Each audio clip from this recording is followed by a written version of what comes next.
مرحبا مرحبا الحمد لله رب العالمين والصلاة والسلام على سيد الأنبياء والمرسلين وعلى آله وأصحابه أجمعين أما بعد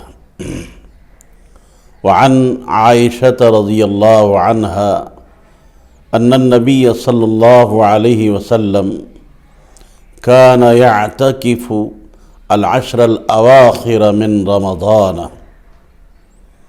ثم اعتكف أزواجه من بعده متفق عليه۔ معزز سامعین، اعتکاف کو روزوں کے ساتھ غایت درجہ مناسبت ہے۔ روزے میں بھی ترک طعام، ترک شراب اور ترک خواہشات ہے، یعنی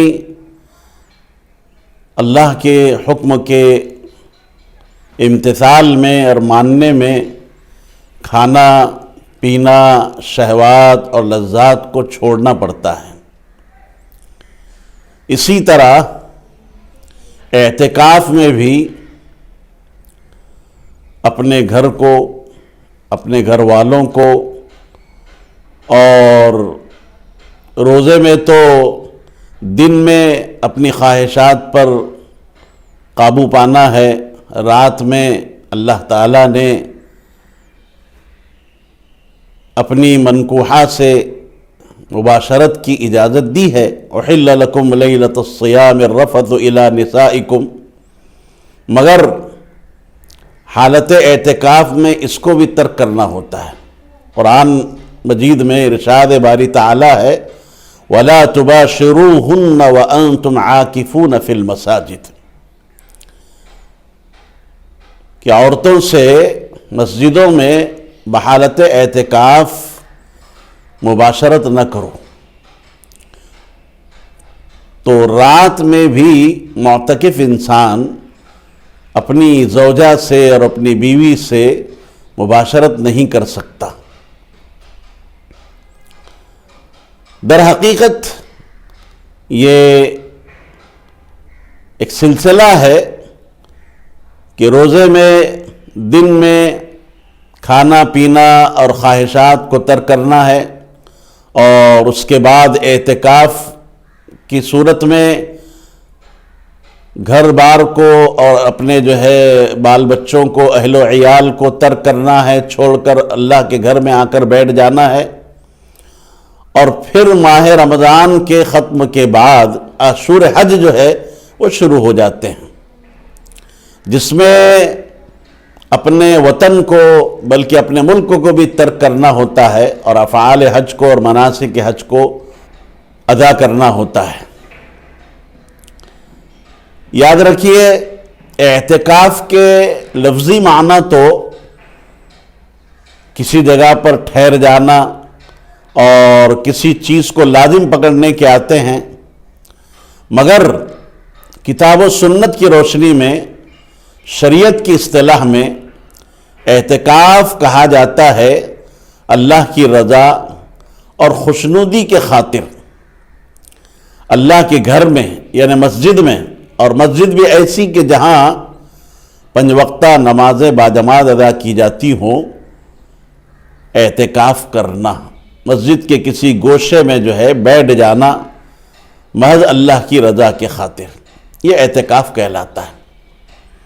میں نے ابھی حضرت عائشہ رضی اللہ تعالی عنہا سے منقول ایک حدیث آپ کے سامنے پیش کی ہے، جس میں حضرت عائشہ رضی اللہ تعالی عنہا نے آپ صلی اللہ علیہ وسلم کی زندگی کا یہ عمل بتلایا کہ نبی کریم صلی اللہ علیہ وسلم کان یعتکف العشر الاواخر من رمضان، کہ آپ رمضان المبارک کے اخیری عشرے کا اعتکاف فرمایا کرتے تھے، حتی توفاہ اللہ، تا حیات آپ نے اس پر مواظبت فرمائی، مداومت فرمائی۔ ثم اعتکف ازواجہ من بعدہ، پھر حضرت صلی اللہ علیہ وسلم کی وفات کے بعد آپ کی ازواج مطہرات نے احیاء سنت اور حضور علیہ السلام کے اس مبارک طریقے کے ابقاء کے خاطر اور باقی رکھنے کے خاطر اعتکاف فرمایا۔ یہاں ایک بات تو آپ کو یہ ملحوظ رکھنا ہے، ابن حمام فرماتے ہیں کہ نبی پاک صلی اللہ علیہ وسلم کا اعتکاف پر جو ہے مواظبت کرنا اور اعتکاف کو ترک نہ کرنا اور صحابہ میں سے کسی کے نہ کرنے پر نکیر نہ فرمانا، یہ اعتکاف کی سنیت کی دلیل ہے۔ آپ کو معلوم ہونا چاہیے کہ رمضان کے عشرہ اخیرہ کا اعتکاف یہ سنت علی الکفایہ ہے، یعنی اگر آپ کی بستی کا کوئی شخص یا آپ کے محلے کی مسجد میں کوئی شخص آپ کے محلے کا اعتکاف کر لے گا تو بقیہ لوگوں سے یہ ذمہ ساقط ہو جائے گا، اور اگر کسی نے بھی اعتکاف نہیں کیا تو یاد رکھیے پوری بستی کے لوگ، اور اگر محلے میں مسجدیں ہیں تو محلے کے لوگ جو ہے اس ترک سنت کے گناہگار ہوں گے۔ اس لیے اعتکاف کا اہتمام ہونا چاہیے۔ اللہ کے نبی علیہ السلام نے اعتکاف فرمایا پوری زندگی، اور آپ کی وفات کے بعد آپ کی ازواج مطہرات نے اعتکاف فرمایا۔ لیکن ایک بات یاد رکھیں کہ عورتوں کے لیے اعتکاف ان کے اپنے گھروں میں بہتر ہے۔ اللہ کے نبی علیہ السلام نے خود ارشاد فرمایا کہ بیوتہن خیر لہن، ان کے گھر ان کے حق میں بہتر ہوتے ہیں۔ اور ایک حدیث میں بھی یہ بات وارد ہے کہ حضرت عائشہ رضی اللہ تعالی عنہا نے آپ صلی اللہ علیہ وسلم سے اعتکاف کی اجازت مانگی، آپ صلی اللہ علیہ وسلم نے اجازت مرحمت فرما دی۔ حضرت عائشہ نے مسجد میں خیمہ لگا دیا۔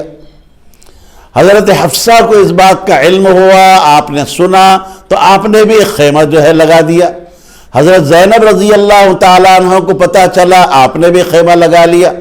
جب نبی کریم علیہ السلام نے یہ دیکھا کہ مسجد میں چار خیمے لگے ہوئے ہیں، پوچھا یہ کیا بات ہے، یہ کیوں خیمے لگائے گئے ہیں؟